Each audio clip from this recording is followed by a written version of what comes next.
নমস্কার। আজকে আরেকটা সামার স্পেশাল রান্না নিয়ে আপনাদের কাছে চলে এসেছি। গরমের একদম উপযুক্ত রান্না। আমি ছোলার ডাল রাত্রেবেলা ভিজিয়ে রেখে দিয়েছিলাম, সেটাই সকালবেলা মিক্সির বাটিতে নিয়ে তাতে একটা কাঁচা লঙ্কা আর এক টুকরো আদা দিয়ে পেস্ট করে নিয়েছি। একদম মিহি পেস্ট করব না, একটু দানা দানা রাখবো, তাহলে টেস্টটা খুব ভালো হয়। এবার পেস্টটাকে একটা বাটিতে নিয়ে নিচ্ছি আমি, দিয়ে তার মধ্যে দিয়ে দিচ্ছি পরিমাণ মতো নুন, মানে স্বাদ মতো নুন দিয়ে দিচ্ছি, আর দেবো একটু কালো জিরে দিয়ে একটু ভালো করে ফেটিয়ে নিতে হবে। তারপর ফ্রাইং প্যান গরম করে একদম ছোটো ছোটো বড়ার আকারে সর্ষের তেলে আমি ভেজে নেব। দু পিঠটাই লাল লাল করে ভেজে নিতে হবে। বড়াগুলো ভাজা হয়ে গেলে আমি একটা প্লেটে তুলে নামিয়ে রাখবো।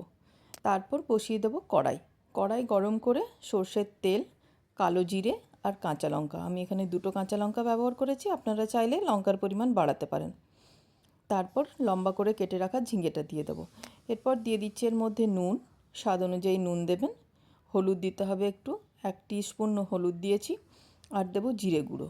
জিরে গুঁড়োটা খুব সামান্য পরিমাণে দিতে হবে, খুব একটা বেশি হয়ে গেলে টেস্টটা বদলে যাবে। এরপর ভালো করে নাড়াচাড়া করে ঢাকা দিয়ে দেবো। যতক্ষণ ওটা সেদ্ধ হবে ততক্ষণ আমি আরেকটা মশলা করে নিচ্ছি। 1 টেবিল চামচ সর্ষে নিয়েছি, সাদা সর্ষে কালো সর্ষে মিক্স করে, আর 1 টেবিল চামচের থেকে একটু বেশি পোস্ত নিয়েছি। সর্ষে আর পোস্তটা খুব ভালো করে পেস্ট করে নেবো মিহি করে। যদি আপনারা লঙ্কা মানে ঝাল খান তাহলে সেই সাথে লঙ্কা দিলেও চলবে। এরপর যখন দেখবেন ঝিঙেটা সেদ্ধ হয়ে গেছে, জল বেরিয়ে গেছে, তখন তার মধ্যে দিয়ে দিতে হবে পরিমাণ মতো জল।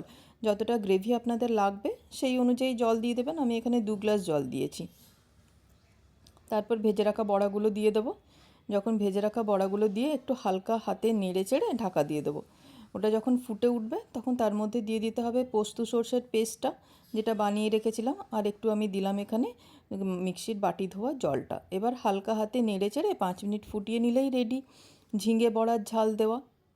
ঝিঙে বড়ার ঝাল এটা গরমের খুব ভালো একটা রান্না, যেমন সুস্বাদু খেতে হয় তেমন খাওয়াও খুব ভালো। তো আপনাদের যদি আমার রান্নাটা ভালো লেগে থাকে, আমার ভিডিওটা ভালো লেগে থাকে, তাহলে আমার চ্যানেলটা সাবস্ক্রাইব করে দিন। কেন এখনও করছেন না, প্লিজ করে দিন সাবস্ক্রাইব। আর লাইক কমেন্ট শেয়ার করতেও ভুলবেন না। যদি আপনারা ফেসবুক থেকে দেখছেন তাহলে আমার পেজটা সাবস্ক্রাইব করে দিন। দেখা হবে পরের আরেকটি ভিডিওতে। ততক্ষণের জন্য আপনাদের অনেক অনেক ধন্যবাদ।